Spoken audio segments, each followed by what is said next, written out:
Welcome और welcome back to your channel great math mentor. तो आज हम सीक्वेंस में देखने वाले हैं कि behaviour of sequence over time. तो सबसे पहले समझ लेते हैं behaviour of sequence over time का क्या मतलब है। ओवर टाइम मीन्स जैसे जैसे आप सीक्वेंस में आगे बढ़ते जा रहे हैं, आगे आगे टर्म्स में, सपोज an आपकी कोई सीक्वेंस है और इसके टर्म्स फिर इस टाइप से बनेंगे a1 a2 a3 a4 so on, ऐसे करते जाएंगे। ठीक है, तो टाइम के साथ साथ जैसे जैसे आप आगे बढ़ते जाएंगे, दैट मीन्स जैसे जैसे जो आपका ये बेस है यानी कि जो सफिक्स है एन, वो जैसे जैसे इन्फिनिटी की तरफ बढ़ेगा तो ये जो सीक्वेंस के टर्म्स है वो किसकी तरफ को जा रहे हैं, वही उसका बिहेवियर डिसाइड करता है। तो देखिए, बिहेवियर जो होता है किसी भी सीक्वेंस का वो 3 तरीके का हो सकता है। ओके, या तो वो कन्वर्जेंट होगा, जैसा कि अभी आपने देखा होगा, यहाँ पे लिखा था हमने एक टर्म यूज़ किया हुआ था कन्वर्जेंट, या तो वो डाइवर्जेंट होगा और या फिर ऑसिलेटरी होगा। ऑसिलेटरी। कन्वर्जेंट का मतलब क्या है? कन्वर्जेंट का मतलब है अगर सीक्वेंस की लिमिट आती है, ठीक है, यानी कि कोई सीक्वेंस है अगर वो एल की तरफ टेंस्ड हो रहा है, या फिर इसको आप ऐसा लिख सकते हो limit n tends to infinity a n is equal to l, किसी फाइनाइट नंबर की तरफ के लिए, तब आप कहते हैं कि जो सीक्वेंस है वो आपकी कन्वर्जेंट सीक्वेंस है। ओके, इसी तरीके से अगर आप डाइवर्जेंट सीक्वेंस की बात कर रहे हैं तो अगर आपने ऐसा लिखा limit n tends to infinity और ए एन करने पर, sorry n tends to infinity करने पे, एक सेकेंड इसको दोबारा से लिख लेते हैं, limit n tends to infinity a n is equal to, अगर आपका इन्फिनिटी या माइनस इन्फिनिटी बन रहा है, यानी कि एक फाइनाइट नंबर, लिमिट तो आ रही है पर कोई फाइनाइट नंबर नहीं आ रही है, इनफाइनाइट नंबर आ रही है, तो सीक्वेंस डाइवर्जेंट होती है। ऑसिलेटरी सीक्वेंस क्या होती है? आपको एग्जैक्टली ऑसिलेटरी का मतलब होता है ऑसिलेशन करना, ठीक है, कभी इधर कभी इधर, आपको एग्जैक्ट एक पॉइंट नहीं पता कि वो पॉइंट जब सीक्वेंस का टर्म लास्ट की तरफ को जा रहा है तो लास्ट वाला पॉइंट क्या बनने वाला है, ठीक है, आपको एग्जैक्टली नहीं पता। तो ऑसिलेटरी में 2 तरीके की चीज़ें होती हैं। पहला जो चीज़ होती है उसे हम कहते हैं फाइनाइटली ऑसिलेशन, ठीक है। फाइनाइटली का मतलब किसी 2 नंबर के बीच में, मान लीजिए एक नंबर आपका m बन रहा है, एक नंबर n, तो आपको लास्ट तक नहीं पता कि m की तरफ जा रही है सीक्वेंस की n की तरफ जा रही है, और दोनों कैसे नंबर होने चाहिए आपके? फाइनाइट नंबर होने चाहिए। इसी तरीके से एक टर्म आता है जिसे हम कहते हैं इनफाइनाइटली ऑसिलेशन, ठीक है।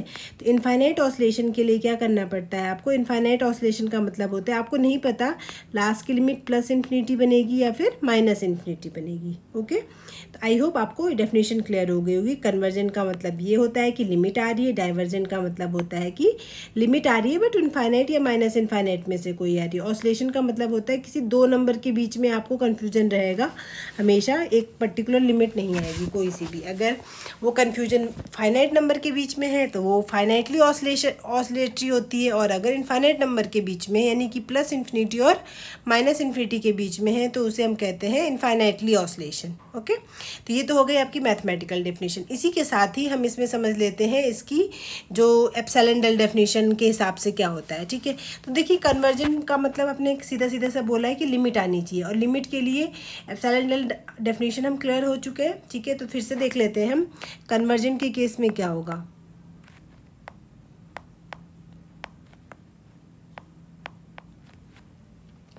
कन्वर्जन के केस में आपको क्या करना पड़ता है, एक सेकेंड थोड़ा सा बढ़ा लेते हैं।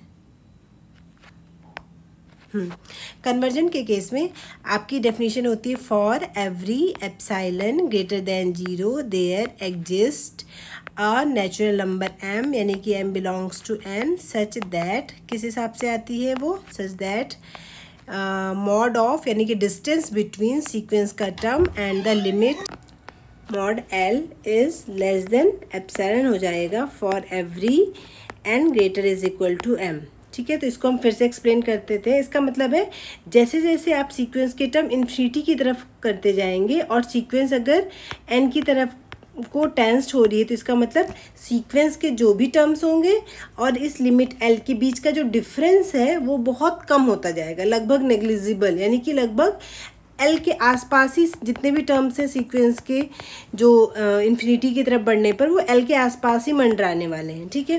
तो इसको हम कहते हैं कन्वर्जेंट सीक्वेंस। ओके, और बाकी हम ऑलरेडी देख ही चुके हैं एप्सिलॉन की डेफिनेशन क्या होती है। फिर हम बात कर लेते हैं डाइवर्जेंट की। तो डाइवर्जेंट के केस में देखिए क्या होता है, अगर हम डाइवर्जेंट सीक्वेंस की बात करें तो डाइवर्जेंट के केस में ये जो डेफिनेशन है वो थोड़ी इस तरीके से लिखी जाएगी। डाइवर्जेंट,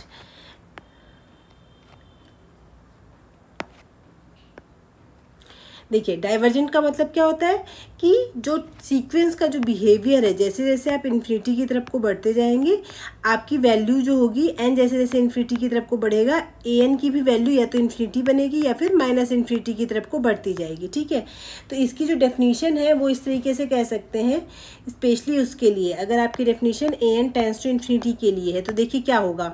इसका डेफिनेशन इस तरीके लिखा जाएगा, for every epsilon greater than 0 there exist m belongs to capital N such that, देखिए क्या डेफिनेशन होगी, आप चाहे कोई सा भी एप्सिलॉन ले लीजिए, ठीक है, चाहे जितना भी बड़ा एप्सिलॉन ले लीजिए, फाइनली क्या होगा, जितना भी हाउ मच यहाँ पे इसको देखिए यहाँ पे स्पेशली हम यूज़ करते हैं कि एप्सिलॉन जो होना चाहिए छोटे से छोटा आपको कंसीडर कर लेना है। ठीक है, लेकिन डाइवर्जेंट के केस में जनरली डाइवर्जेंट प्रूव करने के लिए वैसे तो फॉर एवरी लिखा है, पर ज़्यादातर जो इसका मीनिंग होता है कि आप एप्सिलॉन चाहे जितना बड़ा चूज़ कर लीजिए। ठीक है, इसमें आप आगे ब्रैकेट में लिख भी सकते हैं हाउ एवर लार्ज,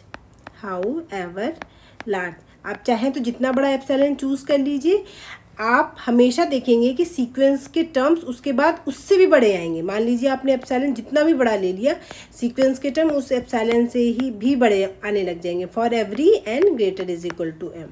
ठीक है, यानी कि जैसे मान लीजिए A1 A2 A3 dot dot dot dot कहीं पे AM आएगा, सो ऑन करके। तो इसका मतलब है मान लीजिए एप्सिलॉन आपने 1 लाख चूज़ कर लिया। ठीक है, तो 1 लाख अगर आप एप्सिलॉन चूज़ कर लेते हैं, उसके बावजूद मान लीजिए 1 लाख के लिए सपोज करिए 1 करोड़ आ गया। ठीक है, तो 1 करोड़ सीक्वेंस का जो टर्म होगा उसके बाद के जो भी टर्म्स होंगे वो 1 लाख से भी सब 1 लाख से बड़े आएंगे। 1 करोड़ ले लेंगे तो 1 करोड़ से भी कुछ ना कुछ टर्म्स ऐसे आ जाएंगे, उसके बाद जितने भी टर्म्स हैं वो 1 करोड़ से भी बड़े बन रहे हैं।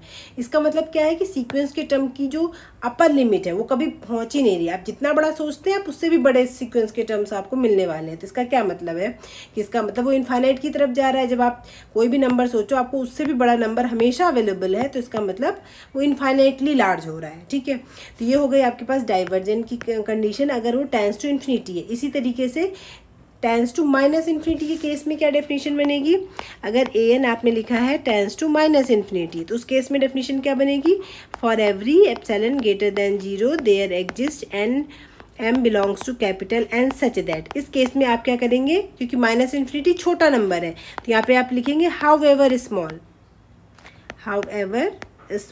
ठीक है, तो इस केस में क्या बनेगा, आप चाहे जितना छोटा एप्सिलॉन ले लीजिए आपको सीक्वेंस के टर्म उससे भी छोटे मिल जाएंगे। ठीक है, एक पर्टिकुलर m के बाद। तो इसका मतलब क्या हुआ, जब आप कितना भी छोटा नंबर ले रहे हो आपको उससे भी छोटे नंबर मिल रहे हैं, तो इसका मतलब वो बहुत छोटा नंबर है। सीक्वेंस के जो टर्म्स हैं बहुत छोटे हैं, बहुत छोटे मतलब लगभग माइनस इन्फिनिटी की तरफ ही जा रहे हैं, क्योंकि बहुत छोटा नंबर माइनस इन्फिनिटी ही होता है।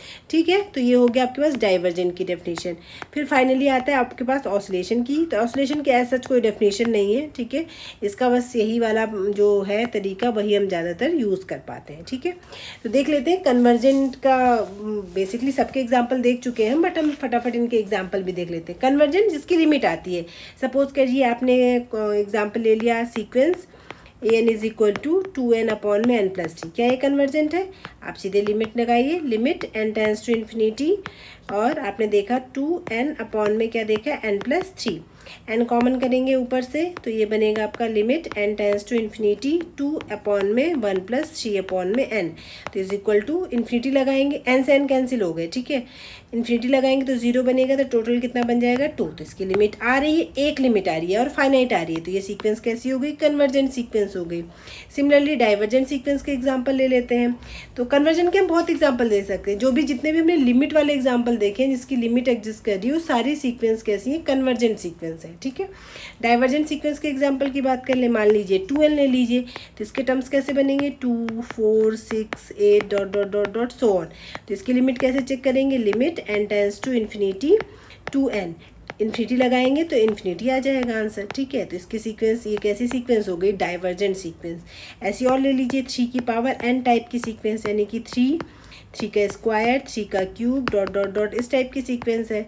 इसकी अगर आप लिमिट यूज़ करेंगे तो limit n tends to infinity 3 की पावर n, 3 की पावर इन्फिनिटी इन्फिनिटी बनता है। तो ये भी आपकी एक डाइवर्जेंट सीक्वेंस है। एक और एग्जाम्पल ले लेते हैं, -2n ले लीजिए, ठीक है। आपने एग्जाम्पल ले लिया -2, -4, -6, डॉट डॉट डॉट डॉट, इसको जनरलाइज टर्म -2n हो जाएगा। तो इसकी लिमिट कितनी होगी, limit n tends to infinity -2n, n की जगह इन्फिनिटी लगाएंगे तो ये बनेगा आपका -इन्फिनिटी। तो ये भी एक डाइवर्जेंट सीक्वेंस है, ठीक है। और -3 की पावर n, ये भी किसकी तरफ टेंस्ड होगा, -इन्फिनिटी की तरफ टेंस्ड होगा, ठीक है। तो आई होप डाइवर्जेंट के भी एग्जांपल देख चुके हैं। फाइनली ऑसिलेटरी के एग्जांपल देखें तो ऑसिलेटरी में पहले फाइनाइटली और फाइनाइटली ऑसिलेटरी सीक्वेंस के एग्जांपल देखें तो -1 की पावर n, इसके सीक्वेंस के टर्म कैसे बनते हैं, 1 लगाएंगे तो -1 1 -1 1 -1 1। तो आपको नहीं पता जब आप इनफाइनाइट की तरफ जाओगे तो -1 पे ख़त्म होगा या 1 पे ख़त्म होगा, या फिर आप ऐसे लिमिट पे चेक कर सकते हैं, limit n tends to infinity -1 की पावर n। n अगर इवन है तो ये क्या बनेगा, limit n tends to infinity 1 बनेगा तो लिमिट 1 आएगी।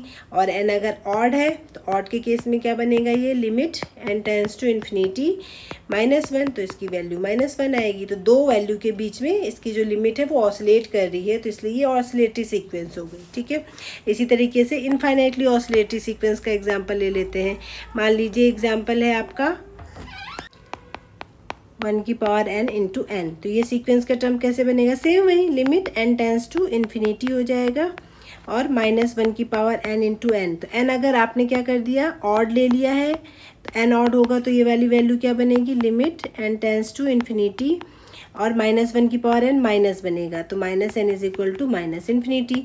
और n अगर आपने क्या ले लिया है, इवन ले लिया है, तो बनेगा limit n tends to infinity n is equal to infinity. तो इसकी जो वैल्यू है वो ऑसिलेट कर रही है इन्फिनिटी से -इन्फिनिटी के बीच में। सिमिलरली जो आपकी सीक्वेंस होती है साइन n, ये भी आपकी एक ऑसिलेटरी सीक्वेंस है। क्यों, क्योंकि आपको पता है साइन n की वैल्यू हमेशा -1 से 1 के बीच में ही रहेगी, ठीक है। लेकिन लास्ट में इन्फिनिटी यानी कि साइन इन्फिनिटी क्या बनेगा आपको कुछ नहीं पता, कुछ बनेगा -1 के 1 के बीच में, पर एग्जैक्टली क्या बनेगा आपको नहीं पता।